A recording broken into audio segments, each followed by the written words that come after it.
बीड जिल्ह्यात गेल्या 2 दिवसात झालेल्या पावसामुळे शेतकऱ्यांचं जे नुकसान झालं आहे ते शब्दात न मांडता येण्यासारखं आहे. अंबाजोगाई तालुक्यातील पूस गावात मी सध्या आहे आणि आपण जर बघितलं तर या शेताला अक्षरशः तळ्याचं स्वरूप आलं आहे.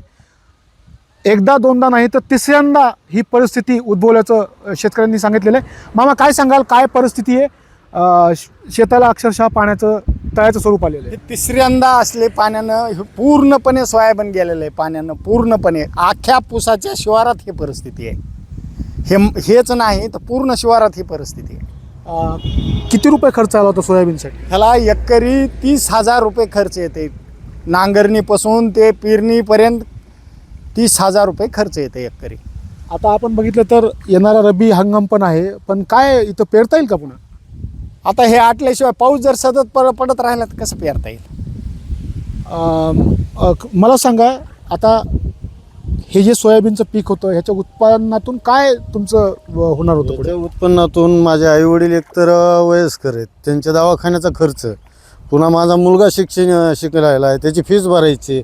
आता हे कुटुंब भरावं आणि कुणाला सांगावं हेच कळत नाही. माझा मुलगा BAMS ला आहे, कॉलेजचे 1 मिनिटसुद्धा आम्हाला फीसला सवलती देत नाहीत. ते पूर्ण फीस भरून घ्या म्हणतात. आता उत्पन्न तर तुम्ही बघायला सर हे असं आहे.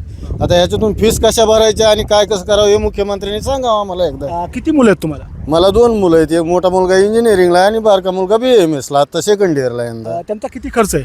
माझ्या बारक्या मुलाची फीस बसती मला 1,80,000 वार्षिक, आणि मोठ्या मुलाला काय 40,000 रुपये फीस आहे इंजिनिअरिंगची. आता त्याचं फायनल झालं, तो जॉब करण्यासाठी हिंडत आहे, तरी त्याला जॉब भेटत नाही समजा. आणखीन आता ही यंदाची परिस्थिती. आता मुद्दाम त्याला बाहेर गावी धाडलं, काहीतरी कर बाबा 10-5 हजार तरी आण म्हणून. आपण बघायला गेलं तर शेतकऱ्यांसमोर नुसत्या पिकाचं संकटच नाही आहे, तर कुटुंबाचा खर्च चालवायचा कसा, मुलांचं शिक्षण कसं करायचं हे देखील याचा देखील प्रश्न उभा टाकलेला आहे. एकंदरीतच बघायला गेलं तर मराठवाड्यात आणि खास करून बीडमध्ये झालेल्या पावसामुळे शेतकरी हवालदिल झाल्याचं दिसून येतं. त्यानंतर पाटील, माझा, पूस, बीड. ABP माझा, उघडा डोळे बघा नीट.